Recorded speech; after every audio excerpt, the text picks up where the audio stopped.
News Talk 820 WBAP, now on FM at 93.3. Make it a preset, y'all. 800-288-9227. That's 800-288-9227. Let's spin the wheel here. I want to ask you a question. Producer Garrett? Yo, do you want... I have a new ad for Kamala that was just released. It's pretty damning. And I have also, I have that. Or should we get into the Secret Service thing? You pick it. You want to hear the new ad first?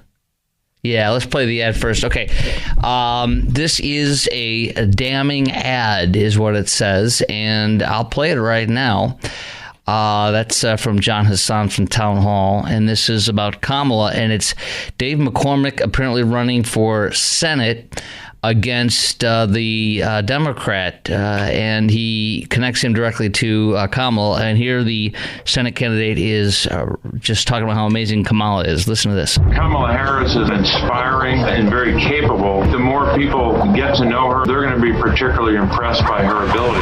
The nonpartisan GovTrack has rated you as the most liberal senator. I am prepared to get rid of the filibuster to pass a Green New Deal. There's no question I'm in favor of banning fracking. Would you ban offshore drilling? Yes. What is the solution for voters in the fossil fuel industry? Giving the workers an ability to transition. We're not going to treat people who are undocumented across the border as criminals. That's correct. Raise your hand if you think it should be a civil offense rather than a crime across the border without documentation. Abolish ICE. Yeah. Is that a position you agree with? And we need to probably think about starting from scratch. Outdated, it is wrong-headed thinking to think that the only way you're going to get communities to be safe is to put more police officers on the street. Would you support changing the dietary guidelines? Yes. The food pyramid. What people yes. To reduce red meat specifically. Yes. People who are convicted in prison, like the Boston Marathon bombers, on death row, people who are convicted of sexual assault, they should be able to vote. I think we should have that conversation. We have to have a buyback program, and I support a mandatory buyback program. So for people out there who like their insurance, they don't get to keep it. Let's eliminate all of that. Let's move on. I am opposed to any policy that would deny any human being public health, period. The more people get to know her, they're going to be particularly impressed by her ability. Don't you love that laugh? We did it, Joe. Wait, hold on. What was the last part? Oh, yeah, we did it, Joe. We did it, Joe. Woo! The cackle! The cackle was going on like on a loop throughout the whole thing. Maniacal cackle. Oh, and you should see when she says, when the lady, whatever her name is from, I can't remember, CBS or NBC or ABC, one of the ones, she says, whatever she said, GovTrack says you are the most liberal senator that is of all the Senate right now. And she had a big smile on her face with that. She was ready for her next cackle. Wow, that's a good ad. That is a great ad for Pennsylvania Senate. Here is what Chuck Schumer, you're going to love this today. Chuck Schumer came out to get everybody excited for cackling Kamala. Ready? Listen to this. You're going to love this. You ready? Here we go. Let's hear if Chuck Schumer can get the people excited about Kamala. So now that the process is played out, from the grassroots bottom up, we are here today to throw our support behind Vice President Kamala Harris. I'm clapping. You don't have to. Nobody clapped there. I love this. He cannot get any. Remember when he said we're going to go after you, Gorsuch? He threatened the Supreme Court Justice Gorsuch. We're coming for you, Gorsuch. It's like, dude, you're like a 6-year-old nerd with horn-rimmed glasses threatening somebody. What? Who are you? What are you doing? What? I'm mad at you. No, that's too much. I'm mad at you. I'm coming for you. Okay, thank you. I feel threatened. Thank you. Anyways, wow. We'll see. Nobody knows. We'll get back into that in a little bit. Now, the Secret Service director has resigned.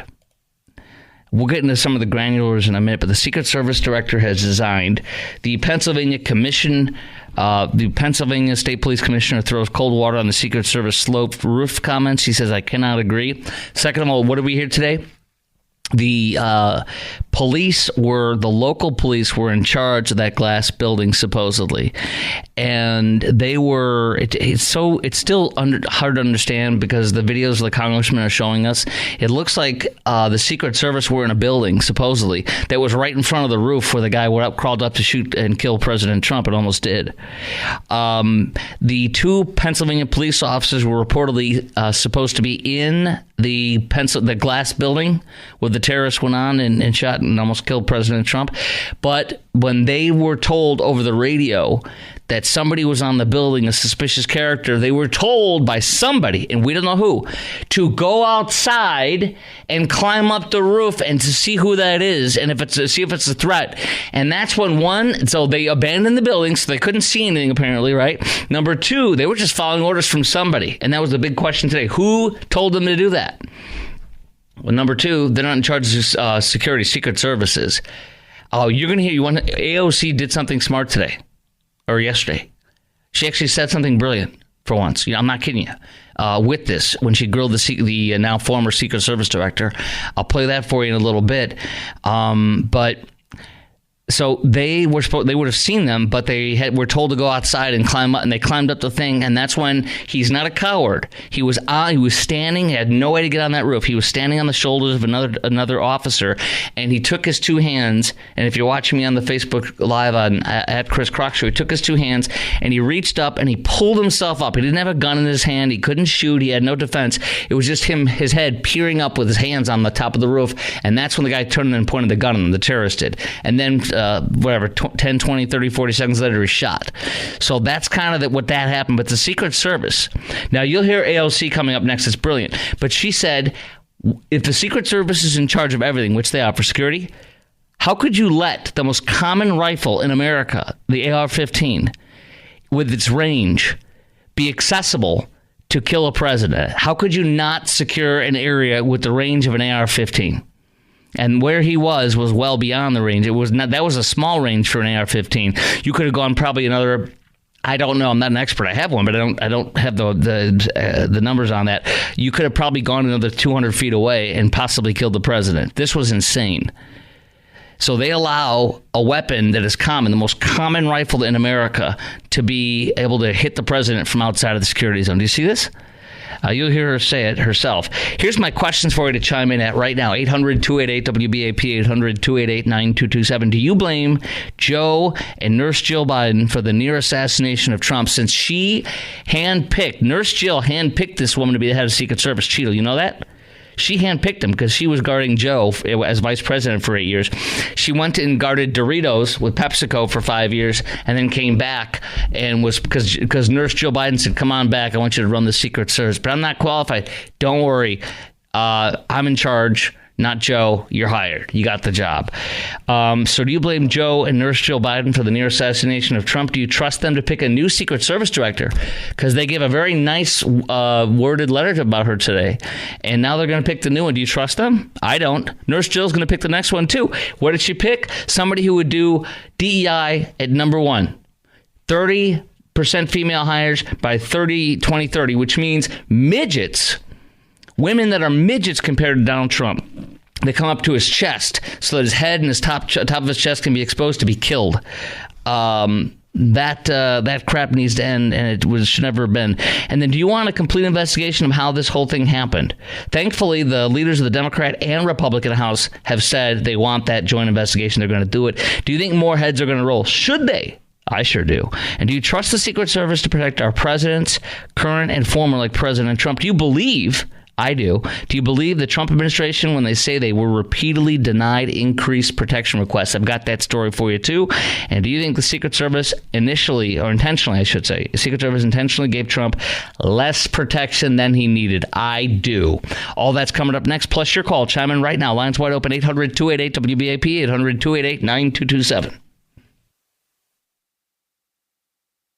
Now, that building was, I believe, 500. How far away was that building from the president? It was approximately 200 yards. 200 yards. Now, the individual used an AR-15 in order to act out his assassination attempt. An AR-15 has a range of about 400 to 600 yards. My question is, why does the Secret Service perimeter, why is the Secret Service protective perimeter shorter than one of the most popular semi-automatic weapons in the United States? There are a number of weapons out there with a number of ranges. Again, an advance was completed. The determination of the perimeter, I'm not going to speak to specifics, but there are a number of factors that are taken into account when we determine our perimeter. Some of it has to do with terrain, some of it has to do with buildings, some of it has to do with assets and resources that are available. And so what I'm hearing is that a perimeter was not established outdoors in an outdoor venue that would prevent an AR-15, which is one of the most common weapons used in mass shootings, from being able to be within the range of Secret Service protection. Actually, she's wrong. The most common weapon used in mass shootings is not an AR-15. It is not a rifle. They are used, and I credit the Reload. They investigated and they crunched all the numbers. Rifles are used in less than 2% of all mass shootings. The lion's share of them are handguns. You remember Chung Ho Shui, the disgusting satanic mass shooter at Virginia Tech, who had a picture of himself with a crazed satanic look on his face with both of those two guns with the longer magazines on them. And he went and killed a lot of people with those two handguns. He did not have a rifle. That is false. But she's right. Think of it this way. AR-15, I read the number. Would you look up how many AR-15s Americans own? I think it's like, you're not going to believe it, I think it's like 50 million, 100 million. It's insane, which is great. I think the more of us that own the more of those, the better it is. That's one of the many reasons I got one. They threatened to come take them, and I went and made sure I got one. And my collection continues to grow, and I'm proud of that.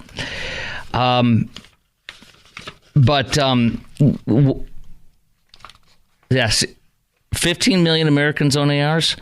16 million. Okay, but how many? What I mean to say is how many ARs are in America? Like, I think it's like 50 million of them or 100 million. I don't know what. There's a lot. I could be way off on that. It might be 20 million ARs are in people's hands. The point being is, this is not an uncommon weapon at all. All you need to do is pass a background check like I did. It was like a 3-second thing for me because I have my concealed carry, and I was like, what happened? And my friend that sold it to me at the range is like, dude, you have a concealed carry. There's like no background check. They have everything on you. They have your fingerprints, your background check. I'm like, oh, okay. Anyway, this woman allowed this within range of an AR-15, which is a very common weapon. Yeah, it could be as high as 44 million AR-15s in America. See, that's my point. So anyways, this is not some rare, you need a sniper's gun. All right, I want to ask you the questions right now. We have our lines wide open for you. Chime in right now, 800-288-WBAP, 800-288-9227. Do you think the Secret Service, and Donald Trump says this too, by the way, and he says the Secret Service director never gave me proper protection. She never gave me proper protection. I ended up having to take a bullet for democracy. Many requests were made by on-site Secret Service for more people, always with a turn down or no response. I have the biggest crowds in history, and they should be treated accordingly. So that's number one. They repeatedly turned them down, and they're going to find that. You're going to see there's a paper trail on everything in the Secret Service. You're going to see that. I believe it was because they hate him. The bureaucrats hate him. The people in charge, the half to 60% of everybody in the Secret Service or more, hate him and seek to destroy him. So my questions are: do you think Secret Service intentionally gave Trump less protection than he needed? Do you believe the Trump administration when they said they were repeatedly denied increased protection requests? And do you trust the Secret Service to protect our president's current and former? And do you want a complete investigation with how this happened? I sure do. And one more, do you blame Nurse Joe Biden and Joe for the near assassination of Trump since they handpicked her, took her back from the Dorito PepsiCo company and put her back in the Secret Service, which she worked at for 25 years, but she had no business being in charge, as we know. The woman was completely unprepared, knew nothing. The Wall Street Journal column on this today, which I'm holding up on the Facebook Live, at Chris Crock Show on Facebook, ChrisKROK, at Chris Crock Show, Says clueless at the Secret Service. Clueless at the Secret Service. That's exactly right. 800-288-WBAP is our number, 800-288-9227. Democrats, you're going to love this one. Democrats are eyeing the January 6th chairman, Benny Thompson. This is the guy who literally proposed a bill that would have stripped Donald J. Trump's Secret Service protection. This sick man. He was on the January 6th Commission. Punchbowl News reporting today that Benny Thompson is the top candidate Democrats are considering to put on the 11-person panel to investigate the assassination attempt. The guy who wanted to take Trump's Secret Service protection away from him. He wanted to pass the law. He created that bill that said, if you're convicted of a felony, you lose all Secret Service protection, just for Trump. That sick, you-know-what, wanted the president to be dead. With Secret Service protection, he almost died. His physician, who is a former White House physician, what's his name? Ronnie Jackson, the Texas congressman. He was on one of the shows I listened to last night, and he says Trump has a literal like a hole in his ear. It's a hole, but it's at the top of the ear. The cartilage is still fine, but it blew a hole through the ear. I mean, that's incredible. It's incredible. He won't need plastic surgery because it'll grow back in because the cartilage is fine. Otherwise, he would need Secret Service. He would need plastic surgery. She lied, too. Paul Moreau, New York Police former inspector and attorney, was on Fox News today with Harris Faulkner, who's come to my church. She's an incredible woman. Anyway, she and him were talking today, and he said she perjured herself in one of the things she said yesterday, and look for them to possibly prosecute her, because just because you resign doesn't mean you're not going to be prosecuted for perjury. Anybody should be perjures themselves for Congress should be prosecuted. Local police say because of the man's behaviors at the magnetometers, they flagged him as suspicious. The rally began, and they designated him as suspicious because of his actions and because of hanging around the magnetometers. 5:30 p.m. he was spotted again looking through a rangefinder device shooters to calculate distance. Journal said should have been enough to transform him from person of interest to active threat. But Secret Service Director, now former, says she deflected. I think we're conflating the difference between a threat and suspicious. Individual, the backpack's not a threat. An individual, the rangefinder's not a threat. She's wrong. Anyway, she needs to be hauled in and under oath to finish off all this testimony. Coming up next, the cackling Kamala, the most liberal senator in the monthly annual reports that come out when she was the senator before she went with Joe for vice president. What are her policies she's going to do to our taxes? It's going to be worse than what Joe Biden has been doing and would do. We're going to talk to my CPA and my sponsor, Randy Martin from IRSprob.com on that next. The Wall Street Journal mentioned this today in one of their columns. What Kamala Harris believes, they go on to say all these radical things that she supported over and has never wound back as far as any of us have seen. But one line in this, until she says otherwise, we should also assume she's in favor of Mr. Biden's $5 trillion tax increase in 2025. But I don't know what you want to say about that. If you want to hold off on that for now and go to the points about everything we know about Kamala and what her positions were in 2020, whatever you prefer to go first. Yeah, you caveated this very well. I mean, these are what was on her platform for 2020. I don't see anything that leads me to believe that it's changed, but it was 4 years ago. But what we're seeing here, and I remember this when she was running, is it's extremely liberal tax policy. And politicians throughout since the income tax started, they try to control kind of a little bit of what the public does. They want to give a tax cut for people buying a house, so the mortgage insurance, it's not mortgage insurance, mortgage interest, you get to take a deduction on your tax return usually for that, and the tax on your primary residence. It's good for people who own a house. It's good for people, they want to kind of foster that a little bit, and there's always been some of that. But these carbon taxes that she's espousing and wanting to have 100% penalty on pharmaceutical companies. Now, I'm not particularly in love with the pharmaceutical companies, but I don't think it's really fair to have 100% tax on them, meaning tax them at 100% of their profit. Wow. And this is when they, on being fair to her on this, it's when they've been passed as charging too much for their pharmaceuticals. But who's going to be the judge of that? Right. And yeah, the large tax increase that they're going to, which if Trump is not put back in office, there's no doubt about it. There's no qualms here. In 2025, there's going to be a huge tax increase because that's when the Trump tax cuts really fall off. What does that mean? Like, because when the Trump tax cuts fall off, which Biden and Kamala tell us they're horrible. The Trump tax cuts are horrible. Why would that be? Why will that be so punitive to us, I should say? I mean, since 2018, since the 2018 tax year up and through the current one that we're in right now, we've had Trump did a lot of overhaul in the tax code, and it wasn't just all roses either. I mean, there was some areas that some folks might have seen an increase just because of the way it worked through the system. But for the most part, what he tried to do is put money back in for companies that buy assets, that invest in their company, that they would get a tax break. For companies that brought money, dollars that are overseas, and they brought them back to the U.S., which is a tax when they do that, he gave them a break so they could bring this capital back to America, right? Right. Employ it in America. Right. That's the best way to get American jobs going right there. And then also, with Trump, we had the very large. It was a very large corporate tax cut. It took it down to 21%. Biden wants. He was in favor of 27 or 28.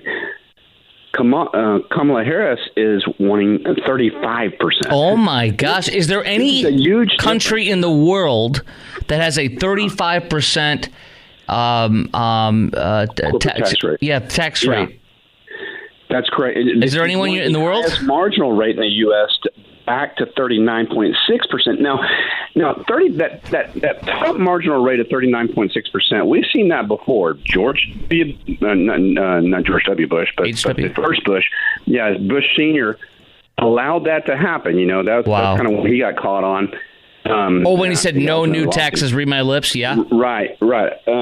He allowed them to put in that 39.6% bracket. But what was different about it back then is that, that's basically, to call it what it is 40% tax bracket.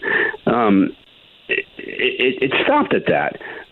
Since that time, during the Obama administration, there's been a lot of net interest tax. There's been a lot of other taxes that have been applied to the higher incomes. And so now if we put that 39.6% in, these guys are going to be paying close to 50% in taxes. Wow. And that's before a lot of these guys are in states that, have state income taxes. They're going to be paying, well over half of their income in taxes. And that's what's going to happen if she gets elected. Now, thank goodness right now, armchair quarterbacking who's going to win this thing. I don't think she's got a snowball chance in hell. I hope you're right. This is what we're faced with if we what will that do? Rest on our laurels here. What will this do to us, to the people that employ us, and to the people that employ a lot of people with large companies? What's this going to do to us in a country in a quick nutshell? If Kamala's every time you see the taxes go up to this drastic measure, what happens is you have what I see is it's governments that become the larger employers, and different types of non-governmental organizations. It's not companies. It's not small business. Small businesses can't afford it, and so small businesses wither. The small businesses are the ones that usually take the hits on stuff like this. You handle a ton of small and medium-sized companies in the Metroplex and even beyond the Metroplex, so you would know this. Correct. And they're going to be in a lot more constrained. When the Trump tax cuts came out, man, that was a shot in the arm. We saw really good times for small and medium-sized businesses. If some drastic draconian measures like this type of a tax code, her type of tax code comes out, we're going to see just the antithesis of that. Randy, real quick, any other quick highlights you want to hit real fast, because we got to go in a sec, but I wanted to just hear that too from you. One of the things that if she talks taxes, and I don't think she will, it's not going to be very popular. It's not a highlight, yeah. But just remember, when you're seeing that, there's all kinds of little other, 4%ers here, 2%ers there that she's wanting to charge to the American public as well, that just aren't taken into account when people discuss marginal tax rates, which is generally and historically it's been how these discussions take place. But these little add-on taxes that her and the Democratic Party are wanting to do are what's really going to add up and hurt people too. And then last thing real quick is, in a nutshell, what will this do to lower income and middle income and moderately higher, like the higher middle income people? What will this do to the average people in America? Kamala's tax policies, yeah. Yeah, so she's wanting to keep in place the same credits that are there currently. So I don't see much of a change on the tax side of it for the lower income. So the earned income tax credit, I think that will stay the same. The economy might affect them differently, most likely will.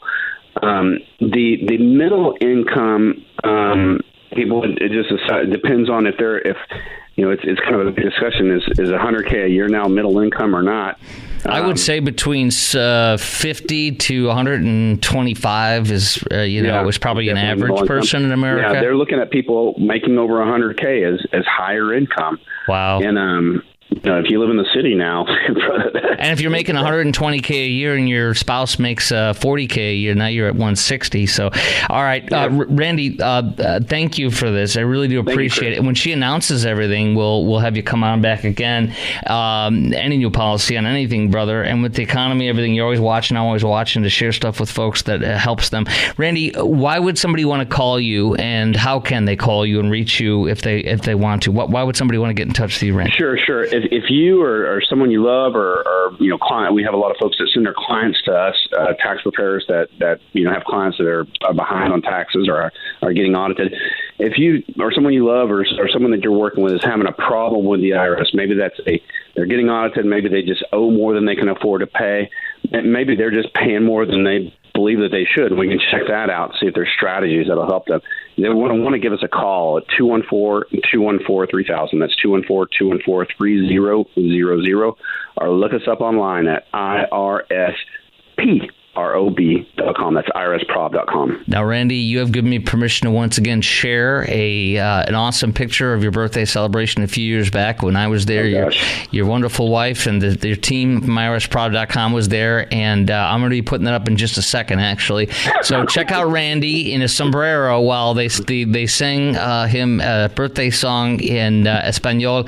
And Randy, you are fluent. You are extremely fluent in Spanish. Yeah, that's where you met your wonderful wife Norma, who's a friend of ours as well, all of ours, and my family, and you met her in Mexico, and right. So you are incredibly fluent. I mean, you talk with her, I'm like, what, dude? It's amazing. If I don't speak Spanish at the house, I get smacked down. So it's fair to say that you se habla español. Correct. Muy bien. Gracias, amigo. All right, so folks, what's the website and the number again? Telephone number 214-214-3000, 214-214-3000, or look us up online at IRSPROB. I love IRSPROB. I love it, brother. All right, talk to you soon. Thanks, Randy. Take care, brother. All right, bye. He's the best. Isn't that great? We do P. All right. He could get me laughing hard there. Next, Trump is going to meet with Benjamin Netanyahu, Prime Minister of Israel, on Friday. While cackling Kamala refuses to meet with him, didn't greet him on the airport, and neither did Joe. And Democrats are going to possibly boycott it, and there's threats of arresting them if they do something dumb. Wait till you hear all this next on the Chris Crock Show on News Talk 820 WBAP and now on FM at 93.3. Well, this is one of the most disgusting things that I can honestly say I've seen in a long time. It's sad. It saddens me. Benjamin Netanyahu, the Prime Minister of Israel, our brothers and sisters in arms and in so many things.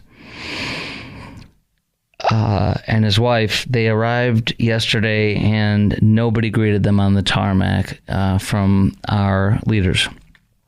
Antony Blinken, the Secretary of State, did not greet him. Kathleen Kamala, the Vice President who's running to be president, did not greet him. Joe Biden did not greet him. And I was so angry. I think it was really embarrassing and humiliating to see them walk off that plane and not have a real top delegate, Biden, Harris, or Blinken, greet him and make him feel warm. It's filthy to me. It's sickening to me. I'm saddened by it. The overwhelming feeling I have is sadness. But I am excited to tell you that Donald J. Trump will be meeting with Benjamin Netanyahu Friday at Mar-a-Lago. Isn't that cool? So in 3 days? Isn't that great? He's acting like the president. He's acting presidential. The others are hiding from guess what else? Vice President Kamala Harris is going to skip Netanyahu's address to Congress. She will not attend. And the person who's supposed to take her place, the Senate President Pro Tem, Patty Murray, Washington, liberal, extreme liberal Democrat, she refuses to do so either. She's boycotting. Do you understand this? The top two, the Vice President who presides over the Senate and the Senate President Pro Tem are not. I'm speechless and saddened and disgusted. I'll ask you a few questions in a second. By the way, this report came in this afternoon. Speaker Johnson, Mike Johnson, Speaker of the House, said he will not tolerate protest in the House chamber tomorrow for Netanyahu's joint address of Congress. He said that people will be arrested if they interrupt, which I think is good because Congress does not do that to a world leader coming in. You don't have to like him. You can boycott by not going, but do not interrupt. And I'm glad he's going to arrest them. He sent a dear colleague letter. Here's my questions for you, and I want you to chime in right now. 800-288-WBAP, 800-288-9227. Does Trump look more presidential than Kamala or Joe right now? I sure think so. Do you want members of Congress who would interrupt Israeli Prime Minister Netanyahu's speech tomorrow to Congress to be arrested? I do. Because I think if you don't want to go, don't go. That's your way of showing. If half the people aren't there, that sends a message. Whether I strongly disagree with it, but it's your right to do that. You can't get in trouble for what you don't say. It's something I was told a long time ago. I need to learn that lesson to this day still. And should the congressman have freedom of speech instead of being arrested? Should they be able to say stuff? Well, no, because you can say it anywhere else. We're not going to let a world leader disrespect in our Congress, the halls of our Congress. And why do you think Kamala snubbed Bibi Netanyahu? I know why, and I'll tell you why coming up next. Plus, Joe Biden says he has a plan. He's vowing to end the Gaza war and bring hostages home.